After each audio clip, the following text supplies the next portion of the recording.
On today's episode of Back of the Bird, we sit down with Kyle Rubisch of the San Diego Seals to discuss his legendary career in the NLL and Junior A and through all walks of lacrosse. We also chat about some recent retirements and a little Donny show and tell. Going to want to tune in to the video on Spotify or YouTube for this one. This is episode 101 of Back of the Bird. Run, baby, run. If you want to sign, this is it. You're mad, you're magic, you're as hard as a gun. You want to play with fire, consider this. You'll chase the thrill if it's worth the hit, cause you never ever want to work for it. Take your first ride and run, baby, run. Okay, we're back. Episode 101 of Back of the Bird. I guess we can't really do numbers anymore. Yeah, we're out of guys. We're out of guys. So shout out to all the guys. This is presented by Cottage Springs. As always, get out there, get your Springsies going.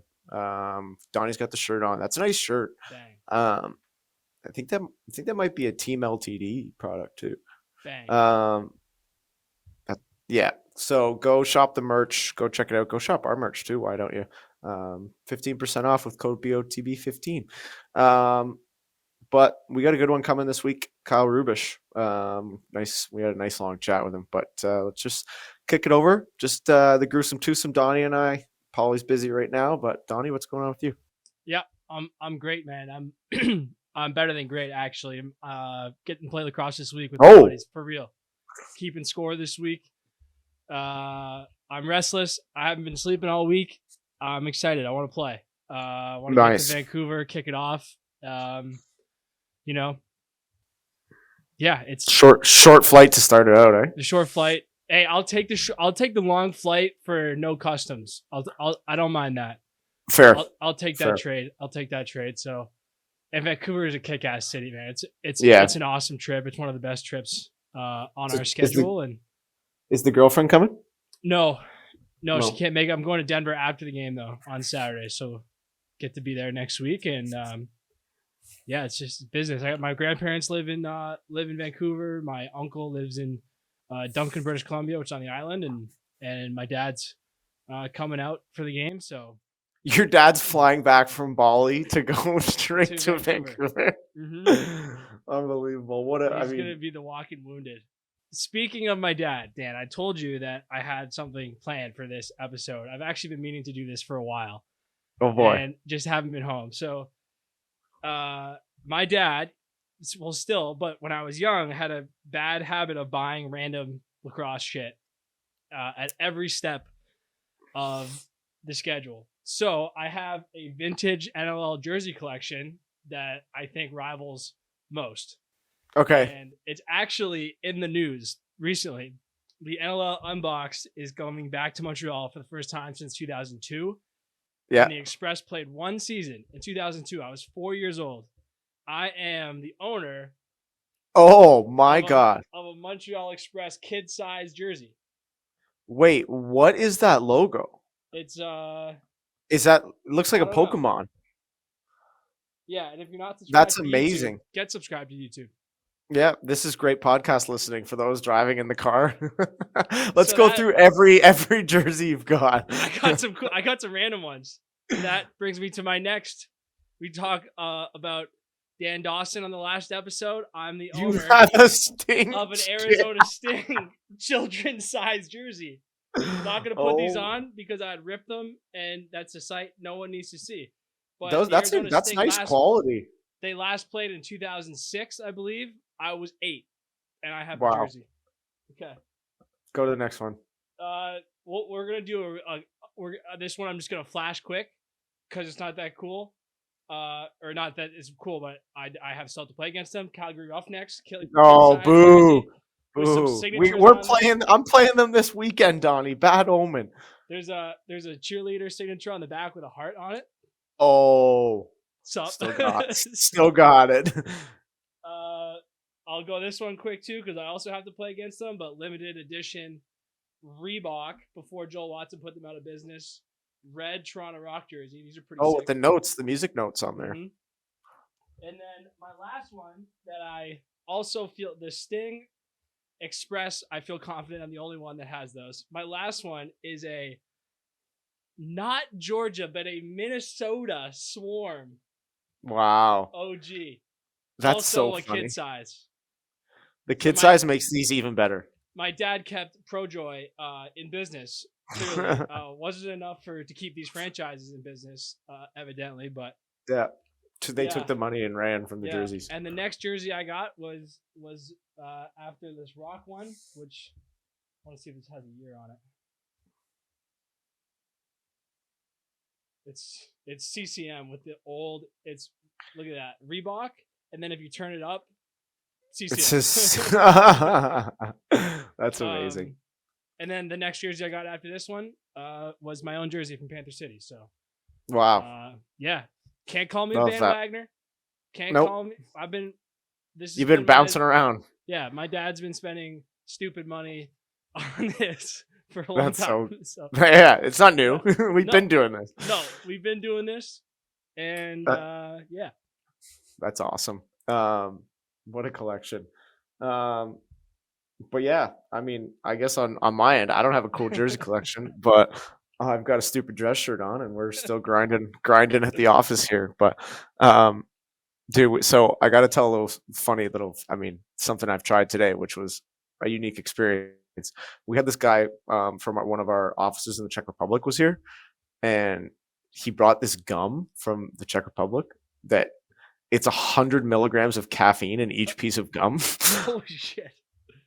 I have been chewing this stuff today, and I have been loving my job today. So it's this might be the new thing. I try to just like take this gum and try one out for like the game. But yeah, it's been great. So been doing that and drinking coffee. So we got the jitters a little bit here. And I've got to go. I'm headed over to our beloved Raptors game here shortly. So nice little evening on tap. But is there? I know we had a couple things kind of going on in the league. We put it out on our Instagram, but the league's new branding with the next major league. I kind of love it. I think it's a good idea. They went with like a little retro type theme to it. It almost looks like. What do you think about it? Yeah, it's cool. It's actually it's got a little bit of like a NASCAR theme to it too. With obviously that's where food's coming from. I think it's fun. I think that's what we need more of. Is I don't know if we need to look like every other league. I think we need to look fun and new, and especially to young folks. So yeah, I dig it, and also love how they're promoting our stars. I think the culture of the NLL from a locker room perspective isn't always conducive to that, but having that graphic that we share on Instagram with Dane and Dixon and Teeter and I think Del Bianco and forgetting who the last one was. It was all back the bird guest, but it's cool to see those guys front and center and see the best player in our league getting their face out there. Yep. I love it. I think it's great. Go ahead. What else we got? Retirements, a whole bunch of them, and we've kind of skipped over some of them. So, we've done a deep dive on. We talked a little bit about Dan Dawson back in the summertime. Brody Merrill, obviously, we just had him on the show. Sean Evans, we'll have to try to connect with him for real this time. And not throw out the audio as we look back on 100 episodes. But he just retired. Also, Brett Manning retired this offseason. Curtis Manning did. Dan McRae did. We obviously had Dan on the show as well. Kieran McCardle, we just mentioned. Matt Rambo, I'm not sure if that's an official retirement or, maybe just taking a little bit of taking the year off. He certainly has a lot of lacrosse left in him. So, and Reese Dutch, we also had him on the show. So we've had a couple of them on, but, just wanted to mention those guys, especially Sean Evans, who just retired this week. Absolute legend of the NLL, top 10 in games played, top 10 in goals, points, assists, and also I believe I'm trying to pull it up right now. I believe top 10 in penalty minutes too, which is a crazy record. Yeah, I think he was trying to work his way up that list last year in Vancouver. I think if you looked at those games he played last year, there might have been a 10-minute misconduct in the fourth quarter in every single one of them. So he was doing his best to keep climbing the ladder there. But yeah, congrats to Shawnee and all those guys. Unbelievable, man. I still remember growing up. My oldest brother was traded to Six Nations in his last year of junior when they hosted the Minto Cup, and they played Peterborough in the Ontario finals and beat them, and then we're hosting the Minto there in Six Nations, and just couldn't stop Shawnee, and Shawnee ended up just taking over and winning the Minto Cup for Peterborough, and then Nation solved the problem the best way they could and went out and got Shawnee for the next season and gave him everything they needed to give him to get him there. So yeah, really special player. Some of the craziest things I've seen done in the game, whether it's skill or madness, we're both that guy. So yeah, crazy competitor, awesome guy. Yeah, we definitely got to get him back on here for a third time, despite nobody hearing the first two. But yeah, outside of that, is there anything else you wanted to touch on before we send it over to Rubes? Nope. Huge shout out to Rubes for coming on. Super insightful guy. I said this about I say this about a lot of our guests, but I really appreciate when our guests have just a really sharp memory of their time, and every story Rubisch told was like it happened yesterday. Just a really cool recollection of his time in the game. So I appreciate him coming on, and yeah, I think it's another great interview, and appreciate all of our fans, listeners, and also all of our guests. We've been on a bit of a heater here, so no doubt. I appreciate everyone for coming on. Yep. All right. So here is brought to you by Lucky Penny Media. At Lucky Penny Media, we're a full-service marketing company without hefty agency pricing. We understand your brand is everything to you, and when working together, it means everything to us. You're more than just a client. You're a partner and a teammate. Our philosophy is simple. You grow, I grow, we grow. So here he is, the Lucky Penny interview, Kyle Rubisch. All right, we're pleased to announce this Brampton, Ontario native. He played Junior A for his hometown Brampton Excelsiors, where he got to spend a couple of years with myself. After that, he attended Dowling College in New York before being selected the second overall selection of the 2010 NLL draft to the Boston Blazers. After the Blazers folded, he was selected with the second overall selection in the 2011 dispersal draft to the Edmonton Rush. For the Rush organization, he played 11 seasons, making 5 trips to the finals, winning 3 championships from 2012 to 2015. He owned the Defensive Player of the Year award, winning the award 4 times in a row. This offseason, he made big splash and signed in San Diego, where he ultimately signed and is set to compete for the Seals in the upcoming season. Welcome to Back of the Bird, Kyle Rubisch. What's up, buddy? What's going on, guys? Thanks for having me. Pumped to be on. Thanks for coming on. Another one of our white whales, man. I'm glad I got to run into you in Van. We got to catch up a bit, but this one's long overdue, especially, we'll get into it, but you've been getting dragged through the mud on all the Orangeville Brampton mental talk. Oh, yeah. Taking daggers left, right, and center. Yeah, I listened to the pod, so I've heard it all, so I'm happy. Corbs put up a noble fight. Corbs did what he could, but he needs backup, I think. Yeah, that was a long time ago, but I think I remember it pretty well still, so I can give my side of the story. Well, let's just get into it right away. Let's clear some air here. Let's get your side, clear some air here, because again, like you said, you're taking daggers from all sides here. It wasn't even your fault. Well, refresh my memory. Was it Suits that told the story originally, or? It was Suits that told the story. So you guys are in the Ontario final or the Minto final? No, this was Minto final. Minto. So yeah, you guys played in the Ontarios and you both went to Minto because you guys were hosting it. And then welcome to the pod, Daniel Lomas. Hey, buddy.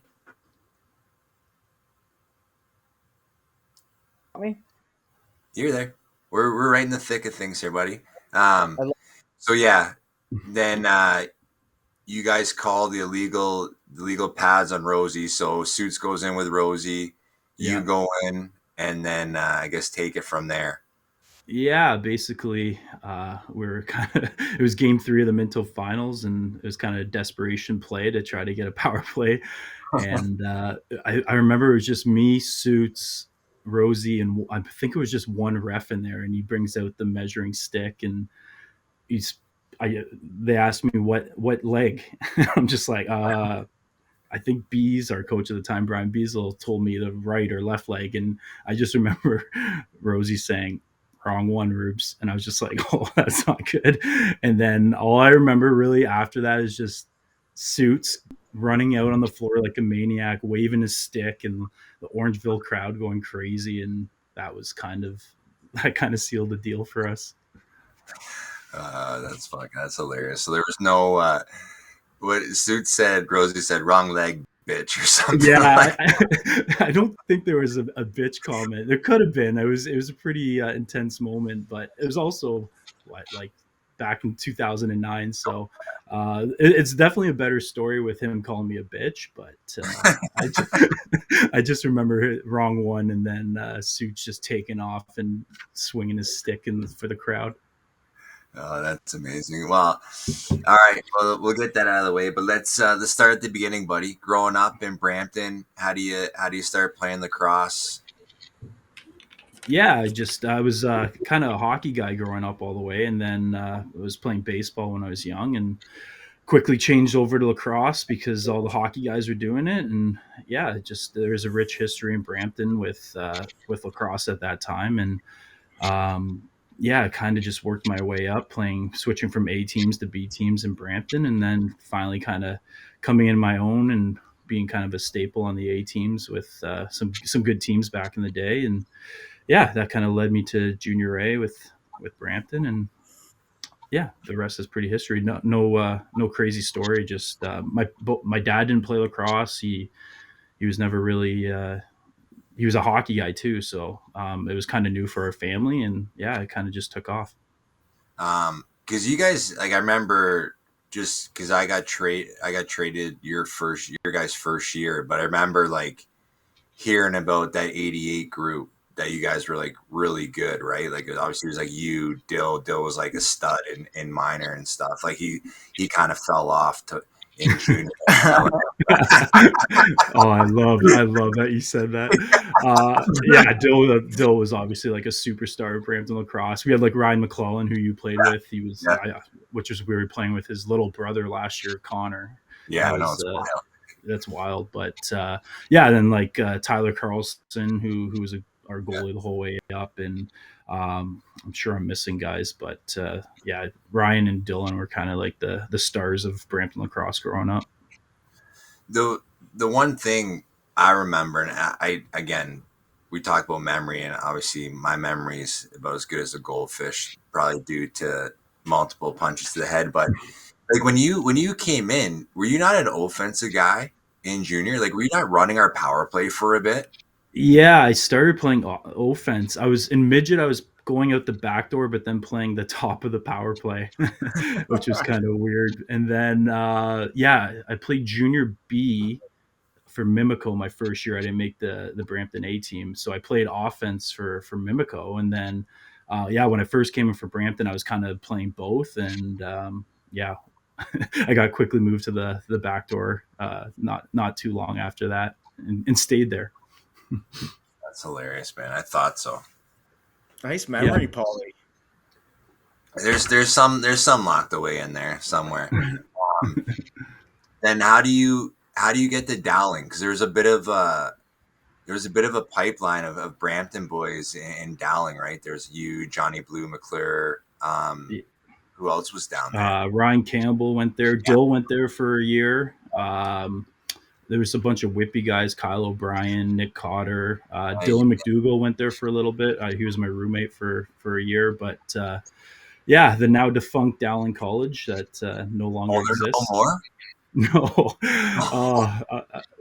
I'm sure Chris Corbeil, he rags me all the time about it. Corbs is like, so you technically don't have a degree then? I'm like, well, technically no. The school shut down, so he always loves to bring that up. But yeah, the school they kind of just they were more of a commuter school on Long Island, and I think the enrollment just went way down, and there's some mismanagement of money, I think, and they just kind of had to close the doors. But at the time, no, we were like a pretty strong D2 team, and when Dill was there, they actually went to the national I finals. was He gonna was there. say, yeah. I thought you guys went to a couple finals and stuff.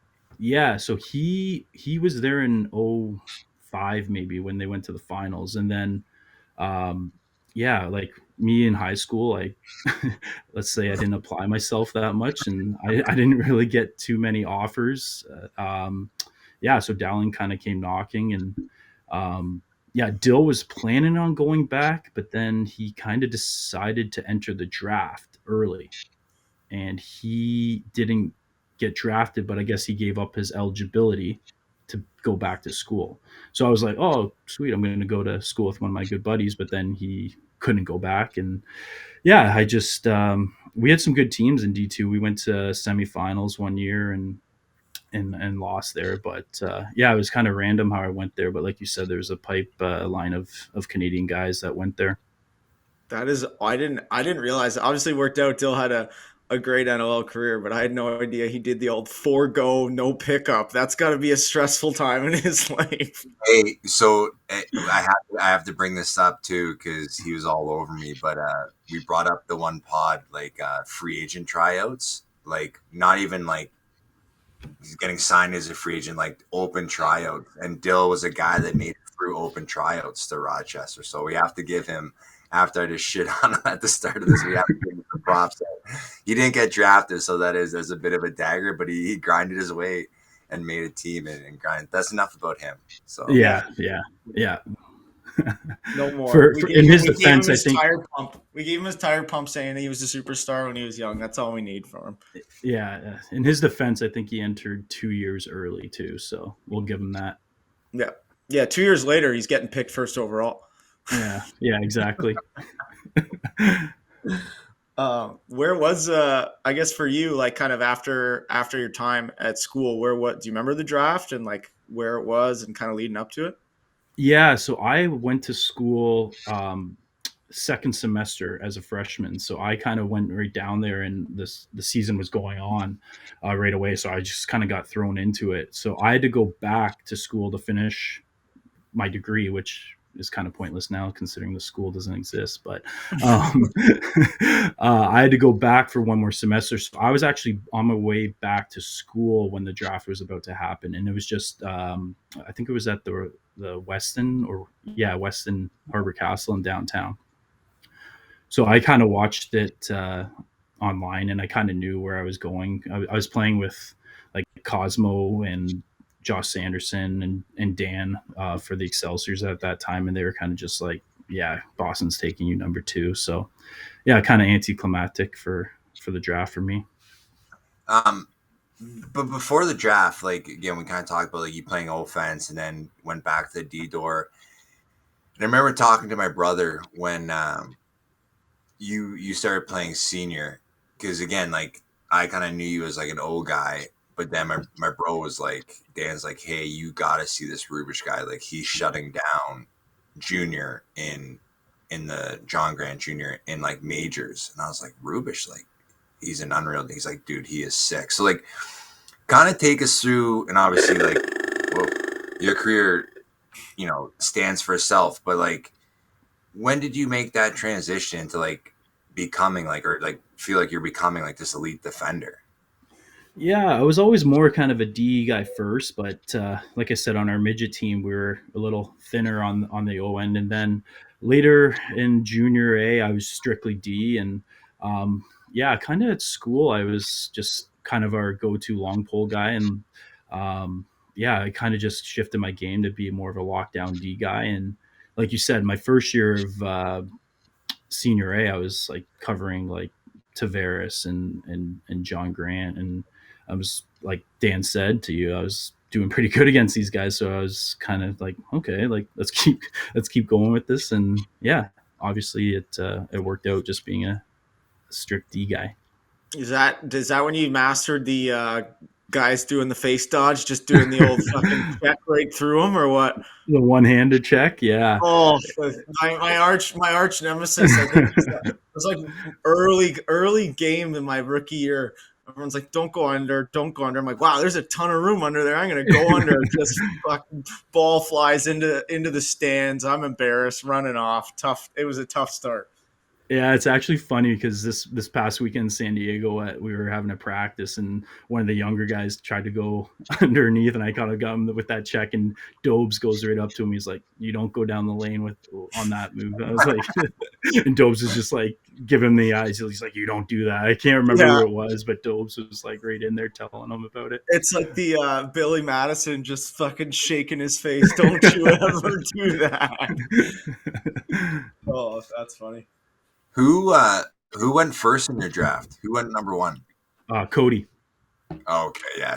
So again, it was pretty like a foregone conclusion. Cody was going to go number one to Roch, and then you playing with Cause and stuff. You knew you were going to go to Boston. Okay. Yeah, Just adding in there. Dixon went 3. Yeah, sorry to cut you out there, Kyle, but yeah, Dixon went 3. So, 3 kind of league, franchise league altering players there, 1, 2, 3, who all played a long time for their franchises, obviously. Yeah, a couple of decent players for sure.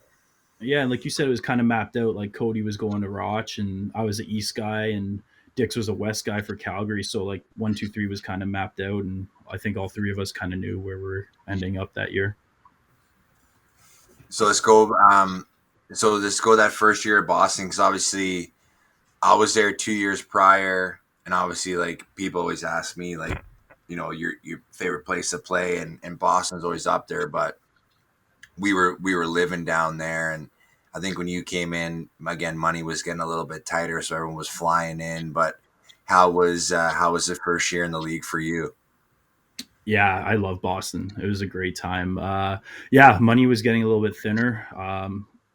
We were all flying in from Buffalo, except for a select few guys like your brother and Cause and Shooter. So those guys were flying from Toronto, and all the young guys had to drive to Buffalo and flying from there. But no, I love Boston. Like it kind of was unfortunate that I only played 1 year there, but we had a strong fan base. It was just, I think the money was starting to kind of dwindle, and they kind of had to make a decision on the rink and how expensive things were getting. But no, I love Boston. I loved that whole season. And that's when, and again, kind of cool, like as a young kid, like that's when my brother was there, Shooter, Casey. That's when they made all those big trades. So kind of like pretty cool to play with like all those legends as well, right? And Cause obviously in that. Like, how was it with those guys in the room? Yeah, that was obviously amazing. Like Dan was actually my first roommate, so I got to learn the ropes from him. And how many friends did he get you with? The first morning I remember being woken up with like a cold iron on my chest, thinking it was like on, and like me freaking out. And he's just like, "All right, yeah, like welcome. Like this is gonna be a year of hell for you, basically." No, but yeah, just kind of being under his wing as such a young guy, and Cosmo and Shooter and Casey was there too, right? Casey Powell. I remember actually I made the All-Star game that year, and it was in Turning Stone, upstate New York. I don't know if you remember that. Yeah. And I think Casey flew up or something, but Josh drove his minivan. He drove us all down there, and it was like Josh driving, Cosmo and shotgun, Dan, Casey, and then me and Josh's son at the time, who was probably like 7, Cam, who I think is about to go to Penn State. Me and him in the way back, and I was just like, I relate more to you than these guys right now, basically. I'm like, what do you 64 or something? Yeah, talking about video games, and like these legends are driving me down to the All-Star game as a rookie. So yeah, it was obviously cool kind of being on the team with those guys, and kind of just learning from them and experiencing that as a rookie. So just to cap off Boston, like obviously, like was there any talk that year? Like when did you find out like Blazers were folding, or kind of like how'd that all go down for you? Yeah, I think it was the summer going into that season. They were starting to get word that the team was going to fold. I think it was, we actually made it to the Man Cup that year in 2011. Or maybe I'm getting mixed up. It might have been the year after, but it was the summer kind of leading up that everyone was like, okay, like I think Boston's going to fold, and there's going to be a dispersal draft here, and everyone's going to go their opposite ways.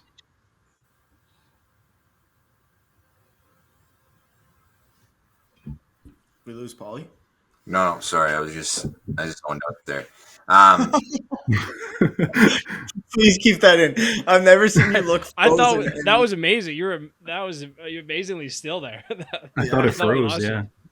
Yeah. No, just keeping you guys on your toes.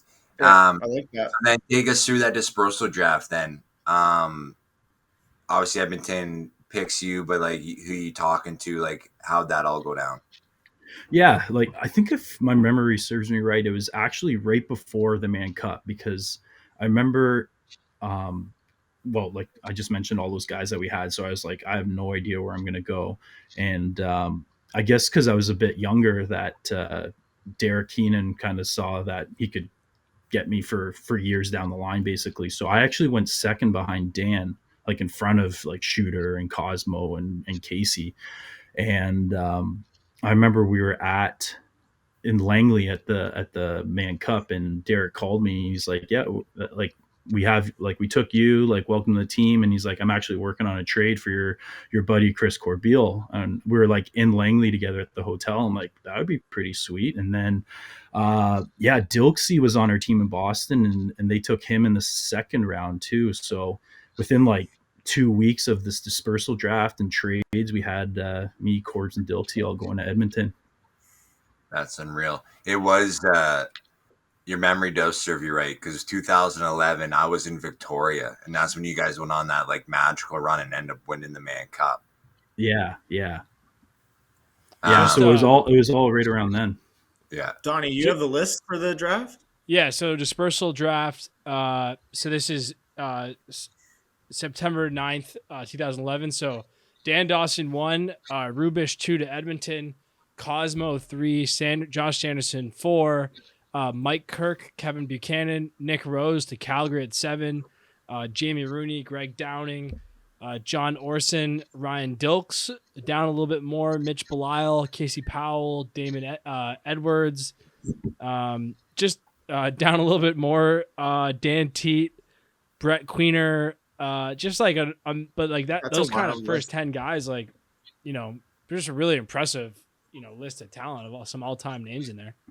Yeah, like we had a good team too. Like we were competitive. We just kind of ran into a Buffalo team. I remember in the playoffs, and obviously John Tavares kind of did his thing and kind of just knocked us out there. But yeah, we only kind of had 1 year at it. Well, when I was there, only 1 year at it, and it was just it all went pretty quick, and everyone was in a dispersal draft after one season.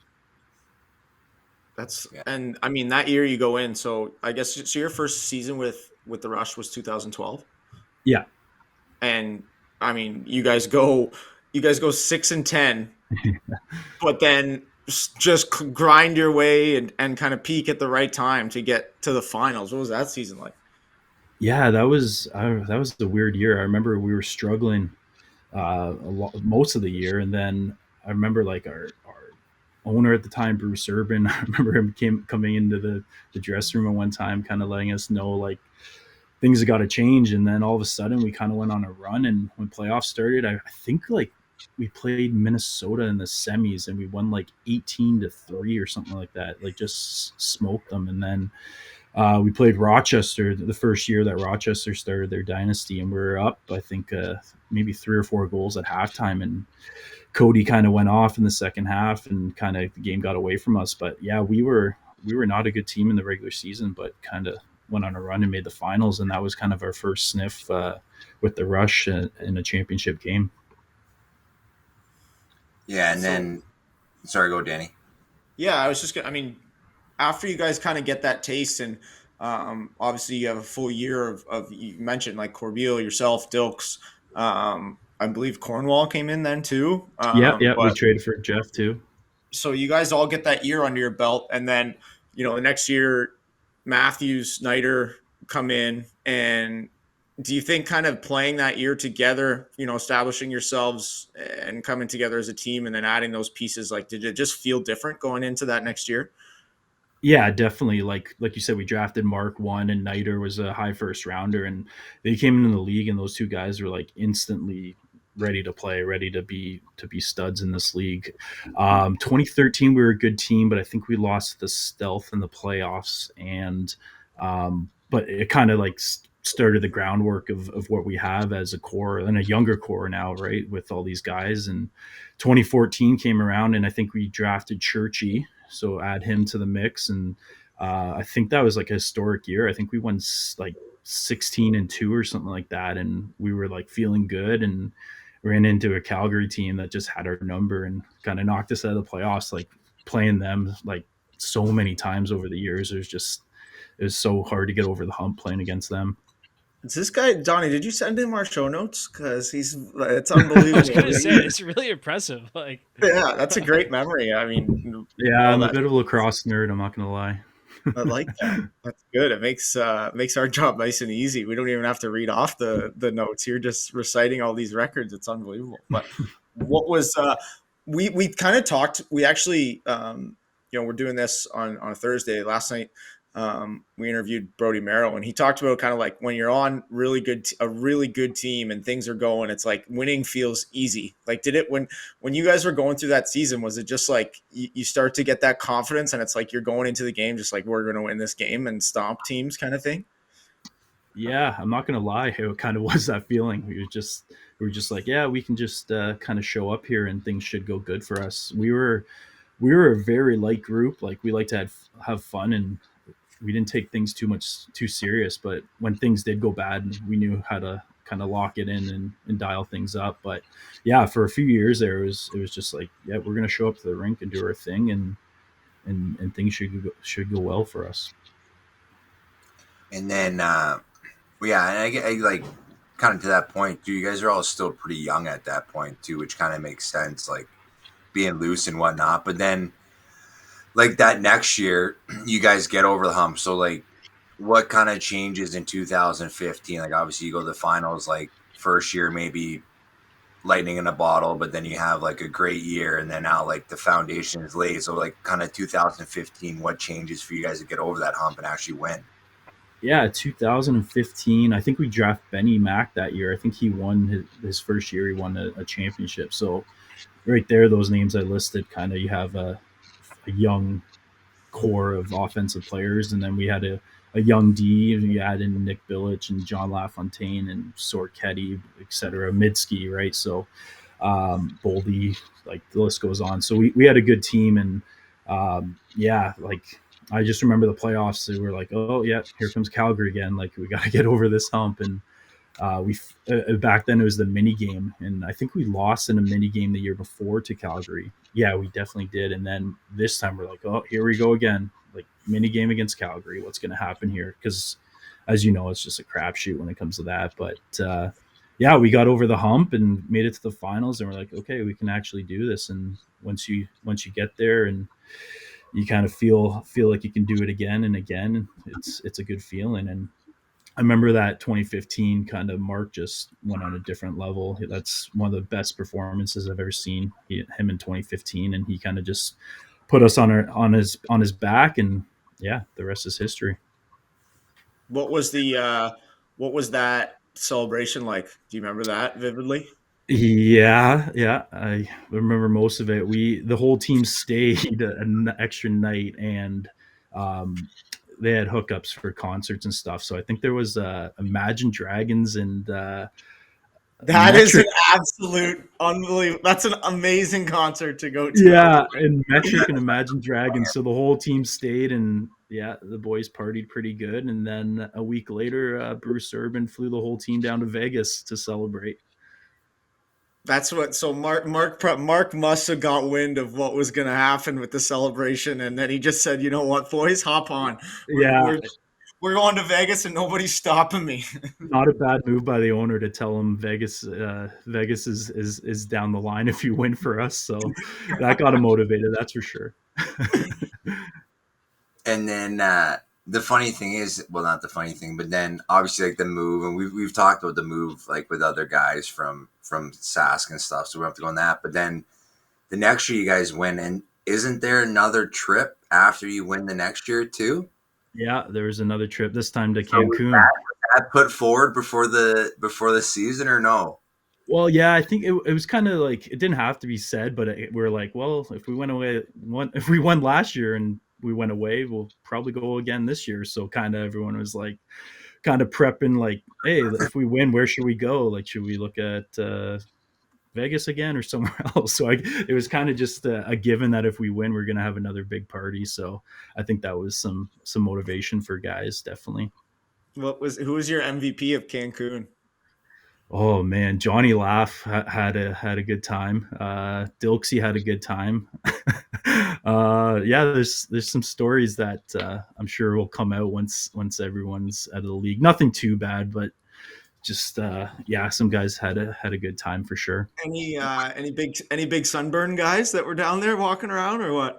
Yeah, Johnny Lintz, I think, like we didn't see him for a couple days. I don't know if he got sunstroke or something like that. He was like in his room, and we're like, does anyone know where Johnny is? Like, I think he just got burnt to shit, and he just kind of just hung out in his room for a few days there to recover. But yeah, it was, yeah, having a group of 20 something guys down in Cancun with the trophy, you can only imagine. Yeah. What were you guys doing the clubs like Coco Bongos in the city? What was your favorite one? Because I did my bachelor party in Cancun, and we did. What's that, sir? We did the city. It was bananas. But which one was your favorite? Yeah, the city. The city's the one with like the dance floor in the middle, right? Yeah, it's like a state, the Coliseum almost. Yeah, that one was pretty crazy. Like, yeah, we had the cup on the dance floor and all the guys in the middle, and yeah, that was like, that how was the many time. people? There's got to be 2,000 people in there. Yeah, that place it's like on like the levels go up, right? Like it's crazy, dude. Yeah, I was just at the end of it. I was just like, get me out of here, like, yeah, get me home safe. Everybody's just shaking on the flight home. Like, please end this trip. Yeah. And back then, like, I think about how I did it back then. I'm like, there's no way I could do that now. Like, it would take me weeks. Yeah, for sure. Paulie, who was on your bachelor party? That's like plays lacrosse. I didn't know that. That sounds like an episode in its own right. No, lacrosse guys came in. There was. What's that guy from draft day where nobody went to his birthday party? No,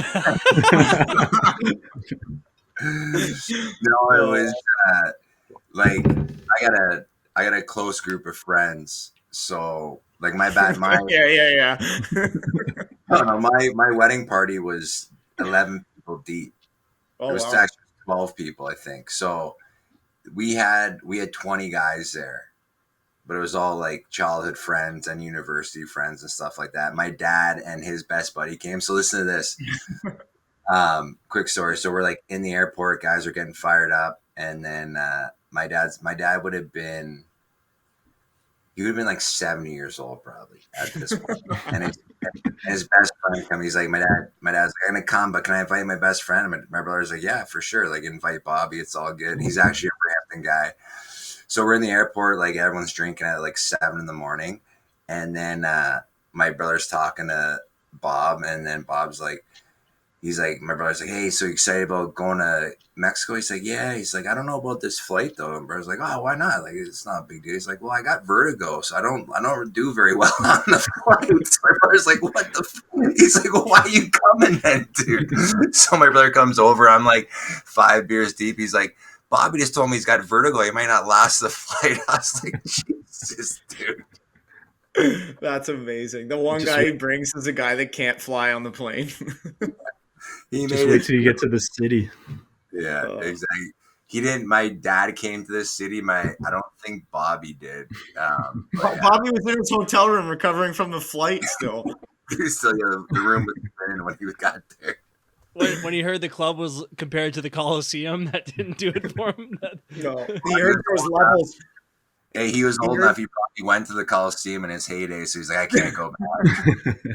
He heard there was levels in the bar, and he thought he was going to get more Vertigo episodes. So he just said, "I'm going to stay. I'll stay at the hotel." Getting the train back on track here. So, you guys win in 2016, and then 17, you guys go back again. Is that right? Yeah, went back and lost to Georgia in the finals that year. We don't even have to touch on that one. No, we don't talk about that. No. we're gonna move on to the next one. But next season, that's when you guys played us and Roch in the final. Yeah, What that's the first year they brought the new trophy out, I think, right? right. What was what do you remember from that season and the playoff run then? Yeah, like that season we were a little bit more hungry. Like we won two, and then we thought we were going to win three. Just kind of that's what we were doing. We kind of had that confidence, and we lost in 2017. So we came back in 2018, and like every guy kind of had a chip on his shoulder, to try to get back there. And yeah, in 2018 it was obviously a battle against Roch, and yeah, we won. And I remember after winning, it was the first year with the trophy, and everyone's like, "You can't drink out of it. You can't drink out of it." Like it has that like coating inside. And Mark's like, "I'm sure you can drink." He just grabs it and starts going. But What a yeah, way to go down. Lead poisoning from winning the NLL title would be an awesome yeah, exit. yeah. I don't think many people could compete with that one. No. That'll be in the memoirs. That's like that Stanley Cup book, like Tales of the Stanley Cup. It's at the bottom of the pool. It's like three guys 10 years later have like severe lead poisoning from. 7 members of the Sask from 2018. Yeah. Unbelievable. Of those three championships, which one was your favorite? I know it's like a tough one, but which one was your favorite? It's probably the first one. Like, yeah, just being in Edmonton. We were there for 4 years, and it was a grind. And um, yeah, just getting that first one. And we played the Rock that year, and that was like a team that I went to every game growing up at Maple Leaf Gardens, right? So playing against like Shooter and Doyle and Bob Watson, I think, was still there at the time. And just these guys that I looked up to, and just kind of the hometown team to kind of get over the hump and beat this dynasty that's won the most championships in NL history. It was definitely special. That's unreal. Yeah, maybe walk us through kind of, obviously after the move, you guys you obviously loved it in Edmonton, but you get to Sask and you guys are embraced, pretty well right out of the gate. What was it like playing in front of that crowd every time you guys had a home game, and then maybe even just kind of touch on what it was like to be in Saskatchewan off the floor? Yeah, it was kind of weird. Like we won a championship, and then that summer we're like, yeah, we're moving to Saskatoon, and we're moving to a smaller city with a smaller arena. Like that doesn't sound that good. So I remember like the first game, we're like, what kind of turnout are we gonna get here? Like this is gonna be interesting. And then obviously like it just became what it was, and packed the whole arena the first night, and the place was electric and people partying, and they fell in love with the game. So yeah, it was amazing being there. It was crazy atmosphere. And then, like you said, off the floor, like it was kind of cool, like going from Edmonton, where obviously the Oilers are there, and lacrosse wasn't as big as a thing, to like having people kind of recognize you. And you go out to a restaurant and people, are you guys Rush members? And it was just kind of cool. It kind of made you feel like a bit more of a professional. And the city was amazing. They just embraced us. And obviously we had some great years there. So kind of moving forward from there, you guys are, competing for the rest of your time there, but we want to spend some time kind of talking about the like trading of like the negotiation rights and kind of how all that went down. So like, do you get a call and like the conversation starts, or how does all this stuff work? Yeah, basically, I was a free agent this past summer, so I was kind of weighing my options of what I wanted to do with my family. And I think Derek kind of knew that I was going to kind of go to Derek Keenan kind of knew that I was going to go to free agency and kind of see what was out there. And they were thinking about going a different route too, obviously getting younger. And um, our team was aging, right? So it was kind of that time to kind of retool. And um, yeah, I guess Derek was kind of talking with Pat Merrill, and they had a trade for Frankie, and Patty kind of wanted me to be in the trade, because I did talk to Pat last year a little bit, but things just go so fast on that free agency day, so it's kind of hard to take in all that information. So I think Patty kind of wanted a little bit more time with my rights the week before free agency started, to try to explain everything and kind of go over all the details. And yeah, it kind of helped just to kind of have that full week and kind of take things slow and kind of understand what would go into the commitment of traveling to San Diego, because obviously it's not a short haul for me. So I think kind of going over all that in a day or two when you're talking to other teams at the same time is kind of difficult to do. For sure. Um, yeah, like, and again, I think speaking of free agency and stuff, so you still hit the free agency market, or do you sign before free agency hit? No, I still went to free agency, and yeah, this year was kind of weird because the year before I wanted, that was the first year in a long time that we missed the playoffs with the Rush. So I kind of didn't want to end on that. So I kind of, in the back of my head, I went to free agency, and kind of, it was the first time I ever kind of spoke to other teams and did all that. So, but in the back of my head, I was kind of wanting to go back to the Rush, kind of try to right the ship basically on the year before. But this year, like I said, it was kind of they were going in a more different direction. So kind of my option was kind of laid out for me as something new was on the horizon. So this year I took it very serious because I felt something new was coming, and I kind of had to make a decision with my family and go through all the options. And speaking of like options, like obviously, like I gone through, one free agency, and I don't think nearly the level probably you, but just kind of speak to, like, obviously you had that week with Patty, which, like you said, like makes a big difference, kind of getting some really good in-depth conversations with it. But like, take us through just kind of talking to other teams, like obviously, like kind of Dan, like Lomi, you said it, like it's nice to be wanted till, like, what's that saying you say, Lomi? Yeah, everybody wants options until you got to make a choice. It's Yeah, true.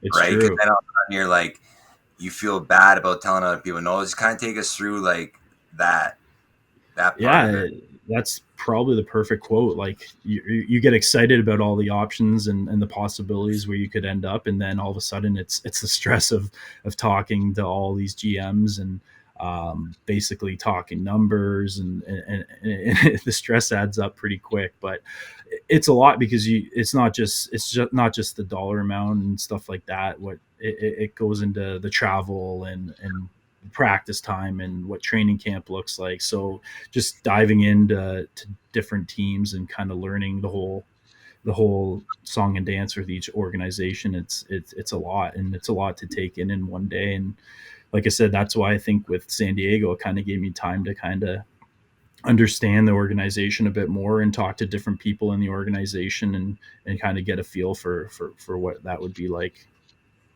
Were there, without saying it, were there any other teams maybe you were close to signing with other than San Diego? Like, was there anyone, like, if San Diego was like your 1A, was there like a 1B that you're like, oh, this is pretty close, like, gonna do this?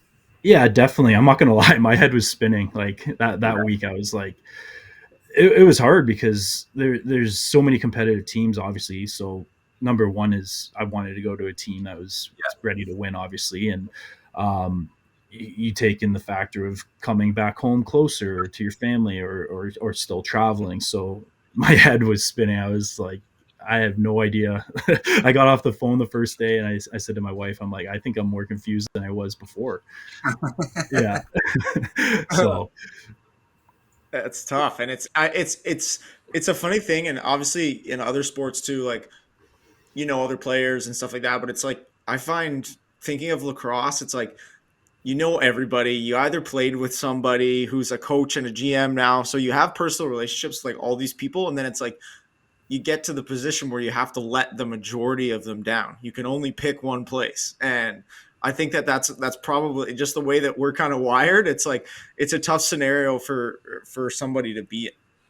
yeah, exactly. Yeah, you nailed it. Like, all these people, all these lacrosse people. So you're kind of, you don't want to let anyone down, but you also have to get all the information. And then I think on top of it, like the fact that I was with the Rush for 11, 12 years, I'm a creature of habit. So I was just like, okay, this is what I know. This is what I'm comfortable with. So like, it was a big change for me. And I was just like, okay, I got to take my time here and kind of do what's right for me. And yeah, it wasn't easy. Like I talked to other guys that were free agents, obviously, like Dilksey this summer was, and Matt Beers was too, and we're just like, this is a lot because it's not an easy decision, and it's a big decision that affects not only yourself, but now at our ages, our families too, right?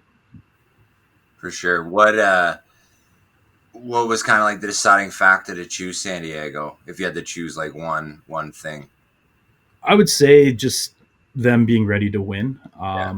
Yeah, I I wanted to go to a team that I thought we could win right now. Obviously, obviously there's perks with San Diego too, with family time and stuff like that that we're gonna take advantage of and try to spend some time there, and mostly to limit the travel. Right, like if I'm going back and forward every weekend for 5 hours, it could add up. But I think when we have some back to back home games or something like that, we might try to spend some time there. So just kind of those two big things. But and obviously like the organization, like I said, that week I got to talk to them. I talked to Steve Govid and obviously Patty and all the coaching staff and some players as well, and it just kind of put me over the edge to choose San Diego.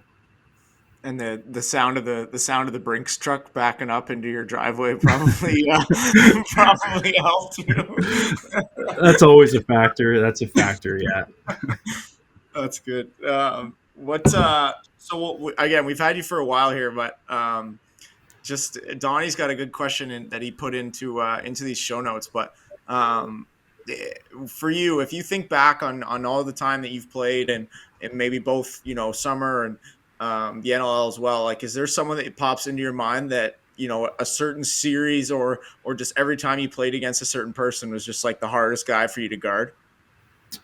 Yeah, there's definitely a few that pop in my mind. Like talking about those junior days when we lost the Minto Cup. We played Orangeville. I was talking to someone about it the other day. We played Orangeville that summer 13 times. So my we've had, God. yeah, we had a home and home, and then we had a best of 7 that we were up 3-0 on in the Ontario finals and lost. And then the round robin game of the Minto, and then the 3-game series in the Minto Cup final. So long way to answer your question, it would be Adam Jones that year. I don't think I ever played against someone that dominant that year. Jonesy he was a pain to cover that year, and it was back when there was no shot clock too for the ragging the ball in the PK, and you just could not get it out of stick. I remember like me, Corbs were like all over him trying to get the ball out of his stick, and like it just wouldn't budge. So like him in junior A, he was probably the top player I remember in junior A, and obviously Cody. Me and Cody have had so many battles over the years where he's an 87, I'm an 88, so we played against each other all the way up, and so many battles, and it was kind of cool getting to play with him this year. We've always been against each other, but playing together for Six Nations and winning a Mann Cup together, at the end of it, we're just like, it's a lot better being on the same side than going against each other. And then obviously the last person that kind of pops to mind would be Junior. Just from physical battles, that's a lot of meat on meat. Yeah, that's two big boys. Just when he was playing for Colorado and I was with the Rush, like we played them 2-3 times every year, and I was always matched up against him, and he's not fun to cover. Everyone knows that, just with his stick skills and the size and his shot. So yeah, those 3 guys kind of pop into my head first. That's awesome, man. Is there, and now I guess like counterpoint to that, is there, I mean, I guess kind of along the same lines, but is there a guy that maybe doesn't have the biggest name, but like every time you're playing in a game or whatever, it's like you're getting frustrated by something somebody's doing, or just a guy that's hard to play against that people may not think of? Yeah, I would say there's definitely a few. Like I like getting the guys that are bigger bodies. Obviously, you can kind of get my body on them. So I'm just trying to think of like, I remember like Kyle Buchanan, like playing against him. I'm like, get him away from me. Like he's just a water bug, and he's just so shifty. And I'm just like, I will stay away from that side of the floor. You guys cover him. So he's one guy that kind of pops into mind. And Dix is another guy. Dix, all those years in Calgary, like you just can't stop him. Once he gets going, the ball's not coming out of his stick. So those 2 guys are they pop up first. Yeah, I'd say those two guys. But yeah, any like smaller guys that are super shifty, you're just like chasing them around the floor.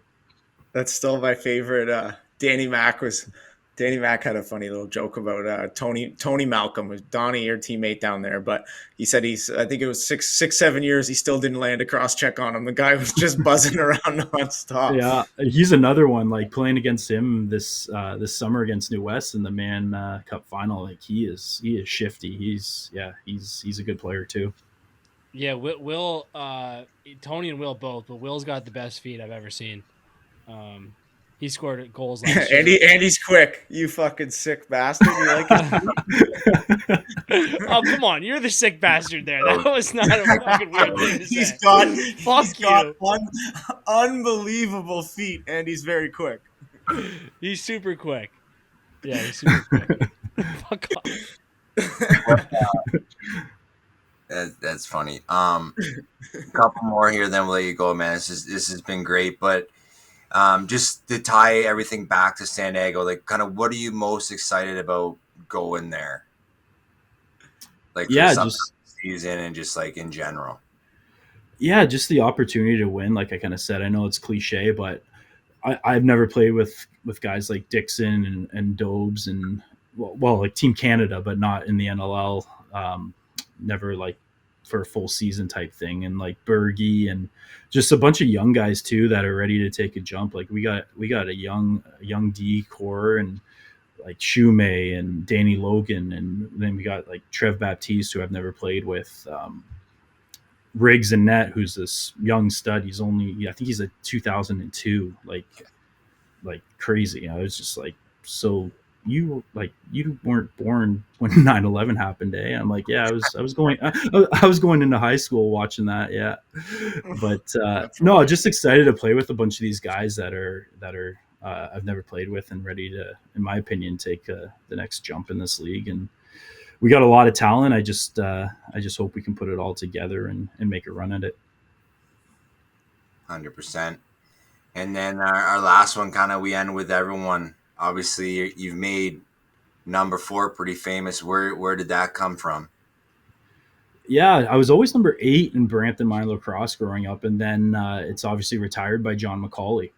So I remember, I think, Paul, you might have been playing still for Brampton, but I got called up one game, and Gary Walker, actually, who was my minor coach for years growing up, he was a coach. Yeah, G-Walks. Yeah, he was a coach for the Brampton team, and he was like, "Hey, no one's wearing 4," and that was my number, so maybe we'll give you some luck. And he just kind of gave it to me as a call up, and I kind of stuck until my first year in Edmonton. I was 48. I don't know if you knew that. Oh, baby. Yeah. Scott Tinning had number 4, so I chose 48. So I was 48 for 1 year in Edmonton, but every other year I've been number 4. And luckily enough, Brad's this year, Bradley, he was number 4 last year, so he switched to 15, and it kind of sucked. He was 44 the year before, and then Dobes went, so he had to give up his number twice. But that's a good team guy right there. No dinner, no nothing on the table. He just gave it to you. Yeah, nothing. He kind of just did it. I think Patty kind of called him. He's like, I know. Yeah, I was putting it politely. I don't think he was voluntold to give up his jersey. I think so. Yeah. But he's like, I like 15. It's a good number. So I do appreciate that from him. But yeah, maybe I'll get him. I'll pay for his next dinner bill or something like that. Yeah, maybe somewhere on the road that's a little cheaper though. You don't have to get him a San Diego dinner. You can get him go to a Cactus Club or something, but keep it to the appetizers, buddy. Yeah, exactly. Yeah, my dad was joking. He's like, "Well, don't all the NHL players get guys Rolexes or something?" I'm like, "Yeah, maybe I'll get him like a Timex or something." Like, yeah. That would be so funny. Yeah, here's a Timex watch. It's digital though, man. You don't have to read the dials. It's digital, so yeah. It's like Michael Scott getting the laptop batteries. Like, here's a new Yeah. band for your Apple Watch. Yeah, that's not a bad Yeah, idea. yeah. Get him an accessory for something he's already got. That's a good. I like Yeah. that. Yeah. Awesome, man. Well, I don't. You guys got anything else before we let Rubes go? No, man, this was great, buddy. Long overdue, man. Appreciate you hopping on and again, hell of a career, and it's still going, man. It's all the best in San Diego, and yeah, we'll see you. We'll all be seeing each other this year, man. So all the best. Yeah. Awesome, guys. Well, thanks for having me on. Yeah, appreciate it. Thanks, man. man. Good luck with Yeah, it. anytime. Yeah, thanks, boys. Have a good season to all of you. All right, we're back. What an interview with Rubes there. That was awesome. You mentioned it, but crazy memory. He was. We've said this before with guests, but it's like they know what our show notes are. He's like reading out the exact record of the team and everything, and when guys came in and all this stuff. It was really cool, really good guy. A little too much Dylan Evans talk for me, but that's neither here nor there. But yeah, really good chat. I think the other thing too, we want to give a shout out. Donny mentioned it, but just to everybody that's listening, we were tagged in a few different of those, like Spotify Wrapped. It was that Spotify Wrapped day where it kind of gives you all the stats, and there's a lot of people putting stuff out. The one thing I didn't even like realize that we got tagged by one guy and just asked for some merch, and I said we'd get a merch in 3 to 4 years. He listened for 35,000 minutes. That is 24 days of listening to us. That's more minutes than episodes we've put out. So he's re-listening to episodes, which is kind of funny too. So appreciate you dealing with our voices. Hopefully made drives a little better. And more than anything, our goal is to just get guys' personalities out there, get their stories out there, so that when you're watching a game and you see them play, you can kind of feel like you know them a little bit, and you can relate to them. So that it's really kind of cool. And I think, for us, we get some stats too, and we'll put it out there, but it was pretty cool to see the growth over year, and that there is, all these hours we're putting into this really do kind of pan out, and they're making a difference. So we appreciate everybody. Yep, no doubt. Just a few notes on the Rubisch interview. It is crazy. I actually have the notes pulled up here from when we did it. It is crazy how fast that Sask team kind of came together. Having Dilks, Rubisch, Corbeil, Jeff Cornwall come in the same year. Matthews and Knight the year after that. Church and Soriketi the year after that. So, and then McIntosh after that. So it just like came together really quick, which I just thought is interesting and kind of crazy. And then my new goal in lacrosse is to have, at the end of my career, to have someone talk about a game or period of time and say that was when Donny was doing his thing, because we've had a couple guys come on recently, and I think like it was Steinhaus and JT, and they go, that was when JT was doing his thing. That I think that's pretty badass. Yeah, we had that a few times recently. So that's the goal. That's the goal now, is to reach a level where at some point someone says I was doing my thing. Mine's gonna be, they're just gonna be like talking about how they were warming up for the game, and I had the aux cord, and then it'll be like, yeah, like, and Lomas was doing his thing on the tunes. Hey, whatever it means to you, to you. And at the end of the day, it doesn't matter what you pick, but what you kind of pick and then understand what you can be great at. You stick to that, and you master your craft. And we're working through some kinks in with the music department. I wasn't ready for a Sonos speaker. I don't want to be excuses, not an excuses guy, but we're gonna figure out a way to get my mixes going again in the locker room this weekend. You're already you took over the office. Stepped in and took it over. Nice. It's the best way to try to not get released from a team, is to like have some sort of a thing that you have to actually be required to do. So yeah, I would have. Yeah, I would have George Costanza. I would have George Costanza them anyway. Even if they just decided I wasn't ready to make the team, I would have kept showing up and playing the tunes in the room. But yeah, I guess we're going into the first weekend here. We got hopefully you guys are going to listen to this on Friday. We'll have games tonight. There's opening night, a couple games. Obviously with Donny being in one of them, and then I think there's a Halifax game as well. Halifax at 7, yep. So yeah, hopefully you enjoy those. Tune into ESPN Plus, TSN Plus, whatever the hell you watch things on. Make sure you're watching those games. That's the best way to make this thing grow. Tell a friend about it. Put it on at a house party, whatever. Have it on in the background and make somebody ask about it. Then you'll be able to maybe give a fun fact about a player out there. Then you can show a screenshot of me with my Arizona Sting jersey. Yeah. Oh, Donnie, you mean the guy that's got that little child's jersey in the room? But yeah, does that pretty much do it for this week, I think? Yeah, I'm good. Good God, I should get off the airwaves right now.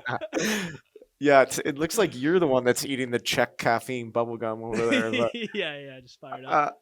I love it. I love it. So excited for this weekend. Okay, man. Well, again, we appreciate everybody for listening.